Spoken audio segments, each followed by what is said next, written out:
우크라이나와 러시아의 전쟁이 승패를 가리기 힘든 교착 상태에 다다른 가운데 러시아 지도부는 분열 조짐까지 보이고 있다는 소식입니다. 미 전쟁연구소는 지난 19일 보고서를 통해 러시아의 초기 작전이 정점에 이르렀고 우크라이나 대부분 지역에 걸쳐서 교착 상태의 조건을 형성하고 있다며 수주에서 수개월 지속될 수 있다고 전망했습니다. 우크라이나군의 거센 저항을 간과해 장기전을 준비하지 않았다는 게 러시아의 우크라이나 침공 패착 요인으로 꼽히고 있죠.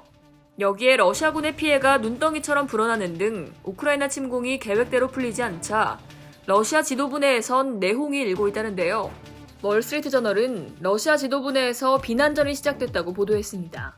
특히 우크라이나 침공의 양대 축인 군부와 정보기관 사이에서 이번 사태에 대한 이견이 나오면서 언쟁이 벌어지기도 했다고 전했는데요. 푸틴 대통령의 권좌를 위협할 정도는 아니지만 무리한 침공에 대한 반발의 목소리가 나오고 있다는 겁니다. 그도 그럴 것이 우크라이나 침공으로 인한 러시아군의 피해는 갈수록 커지고 있는데요. 미 정보당국에 따르면 최소 7,000명의 러시아군이 전투에서 사망하고 2만 명이 부상을 입었죠. 또 우크라이나에서 작전을 지휘하는 러시아 장성이 20여 명으로 추정되는데 이 중 6명이 목숨을 잃었습니다. 이에 푸틴 대통령은 우크라이나 사태에 대한 책임을 전가할 희생양을 찾은 것으로 전해졌는데요. FSB 제5국의 수장인 세르게이 베세다 대령입니다. FSB 제5국은 해외 정보 수집을 담당하고 있으며 푸틴 대통령이 FSB 국장이던 시절 이 부서의 창설을 도왔던 것으로 알려져 있습니다.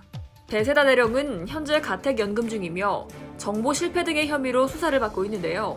러시아 보안 전문가이자 유럽 정책분석센터의 안드레이 솔다토프 연구원은 러시아의 우크라이나 침공 계획에 대해 미 정보기관이 상세한 정보를 파악하고 있었다는 점에서 FSB 제5국의 정보 누출 책임을 묻고 있다고 설명했습니다.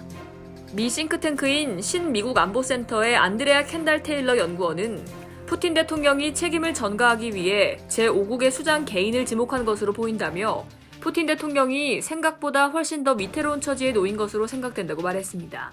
전문가들은 앞으로 2주가 전쟁의 결과를 결정하는 분수령이 될 것으로 내다보고 있습니다. 러시아의 공격 능력과 우크라이나의 방어 능력 경쟁이 정점에 도달했고 러시아가 병참 문제를 신속히 개선하고 지상군의 사기를 북돋우지 못한다면 목표 달성이 불가능해질 것으로 예상되는데요. 러시아가 교착 상태를 타개하려고 이 전쟁에서 더 끔찍한 유혈 사태를 벌일 수 있다는 경고가 나오고 있어 우려의 목소리가 큽니다. 이상 여의도TV였습니다.